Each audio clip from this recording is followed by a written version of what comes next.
Graça e paz, amados em Cristo Jesus. Eu quero transmitir uma mensagem rápida para si. Para ti que ainda estás confuso ou indeciso se estás na mentira ou na verdade. Deixa-me dizer uma coisa. Amados irmãos, no livro de Gênesis, capítulo 2, se começarmos pelo versículo 16 por aí, vamos entender em diante que Deus coloca a árvore da vida e a árvore do conhecimento do bem e do mal diante de Adão. E Deus dá a instrução que Adão podia tocar em qualquer dos frutos da árvore do jardim, exceto a árvore do conhecimento do bem e do mal. E tu vês, por que Deus fez aquilo?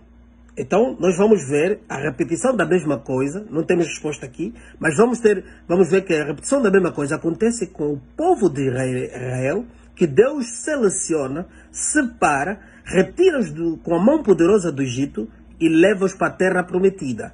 E diante deste povo que ele escolheu, a assembleia dele, não são os filisteus, não são os outros povos, os jebuseus e outros, mas é o povo de Israel, Deus dá instrução a Moisés, no Deuteronômio capítulo 30, versículo 19, Deus dá instrução a Moisés para declarar as seguintes palavras ao povo. Eis que coloco diante de vós o caminho da vida e o caminho da morte, da bênção e da maldição, da obediência e da desobediência. Então, vimos que esta situação, Deus coloca o seu povo que ele escolheu. Ele coloca o povo que ele escolheu diante de duas opções. Jesus Cristo vem nos dar uma maior revelação no livro de Mateus 7, 13 e 14, versículo 7 a versículo 14 e versículo 13 e 14. Amém? Então, Jesus Cristo, quando vem dar essa maior revelação, o que é que Cristo diz? Cristo diz: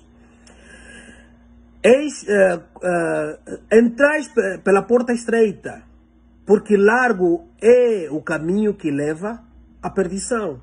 Muitos há que o seguem por esse caminho. Mas estreito é o caminho ou a porta, tanto faz, que leva à vida. E poucos os acham.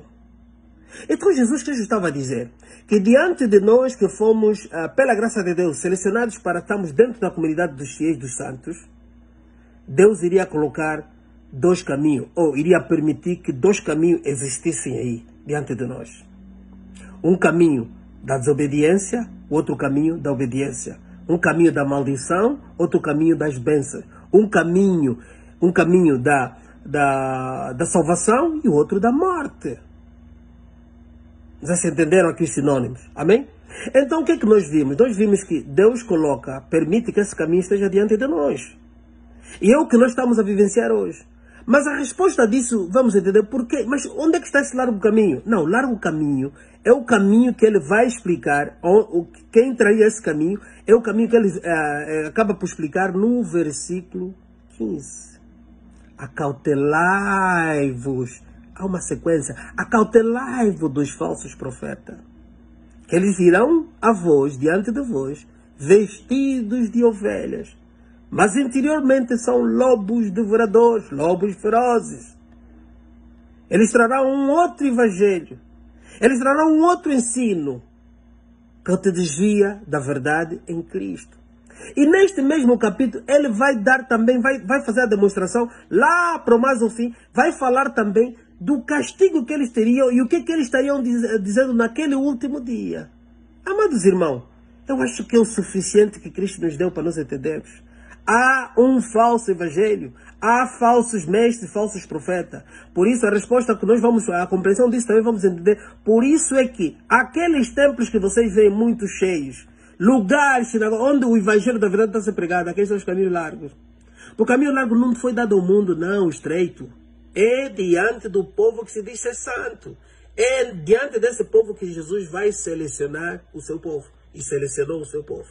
Então, fuja do falso profeta, fuja dos falsos mestres. Por isso é que o evangelho da verdade, onde se prega a verdade, ninguém quer ouvir a verdade. Porque os corações estão entenebrecidos. Quando falo de maldição, maldição é você é maldito porque você quer ouvir o evangelho da perdição, não quer ouvir o evangelho da vida. Então você é abençoado porque você tem ouvidos para ouvir a verdade. Deus abençoe. Fique na paz do Senhor. Amém. Bye bye.